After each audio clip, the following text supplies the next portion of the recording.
Sabe, existe uma metáfora que é muito poderosa que pode de verdade transformar o jeito como a gente enxerga a nossa jornada. A ideia de que a vida é como um jardim.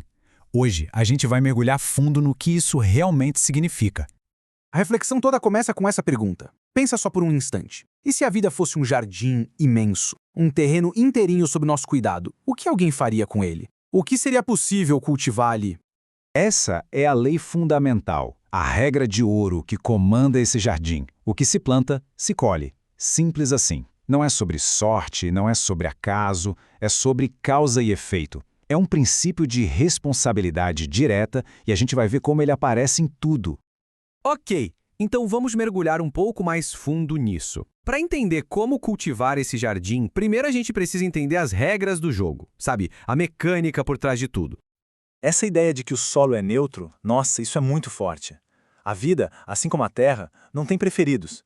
Ela não julga as sementes que recebe. Se alguém planta sementes de descaso, o que vai colher? Fracasso. Se planta sementes de gentileza, vai colher o quê? Afeto. A colheita é sempre, sempre, um espelho exato do que foi plantado. E aqui a gente consegue ver o passo a passo, né? Como a coisa toda se desenrola. Tudo começa com uma semente, que é um simples pensamento. Esse pensamento, se for nutrido, vira um broto, a ação. E quando essa ação se repete de novo e de novo, ela cria raízes e se torna uma planta, um hábito. E são esses hábitos que, no final, definem a paisagem do jardim de cada um. Pois é, e essa mesma lógica, essa mesma regra, vale para uma das áreas mais importantes da vida. Dentro desse jardim enorme, existem uns canteiros especiais, que talvez sejam os mais preciosos de todos, os nossos relacionamentos. A metáfora da rosa aqui é perfeita. Pensa bem, ninguém acha uma roseira linda, super bem cuidada, no meio do nada, né? Ela exige intenção, exige cuidado. Do mesmo jeito, os grandes relacionamentos não acontecem por acaso. Eles são fruto de um cultivo consciente e constante. Tá, mas e aí, como é que se cuida desse jardim tão delicado na prática? Bom, o processo envolve regar com presença de verdade, com atenção genuína, não só de corpo presente. Envolve também arrancar, sabe? Tirar pela raiz aquelas ervas daninhas do ressentimento, antes que elas sufoquem tudo. E o mais importante, nos momentos de seca, de dificuldade, é ali que se precisa oferecer mais nutrição e cuidado. Só que, como qualquer bom jardineiro sabe, sempre tem distrações, né? Coisas que tiram o nosso foco do trabalho. Vamos falar sobre duas das maiores, as borboletas e a grama do vizinho. Mas o que são exatamente essas borboletas? São aquelas coisas brilhantes, passageiras, que prendem a nossa atenção. Pode ser o sucesso de outra pessoa, um desejo que aparece do nada, aquela ideia de que a felicidade está em outro lugar e não no nosso próprio terreno. E aqui fica bem claro o contraste, a grande diferença. De um lado, tem a perseguição inútil, cansativa, de correr atrás de algo que não dá para pegar. Do outro, tem o trabalho focado, recompensador, de cuidado que é seu, de construir algo sólido e verdadeiro.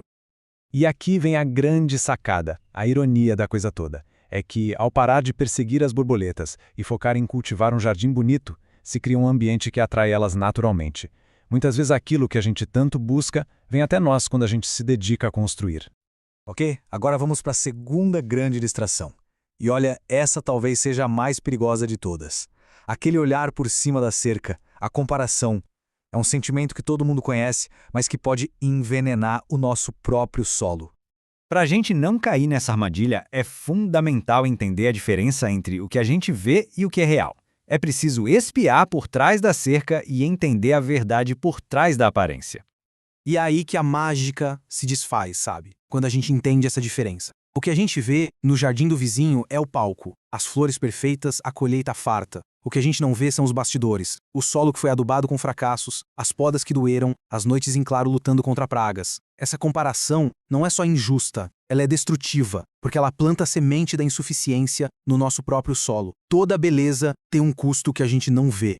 E tudo isso nos leva de volta para casa, digamos assim. Talvez o ato mais importante seja virar o olhar para dentro, para o próprio terreno, e encontrar valor na jornada que é única de cada um. Então, para resumir, quais seriam os princípios de um bom jardineiro? Primeiro, a autorresponsabilidade, a noção de que a vida é uma criação nossa. Segundo, lembrar que a ação vem antes do sentimento, e não o contrário. Terceiro, o autoconhecimento é o que nos guia para escolher as sementes certas.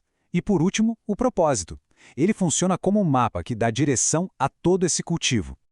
Porque no fim do dia, a beleza não está em ter o jardim mais espetacular do bairro, mas sim na dignidade do trabalho. É saber que cada flor, cada fruto, não importa como seja, é resultado do próprio esforço. E essa colheita, só por ser autêntica, já é mais do que suficiente.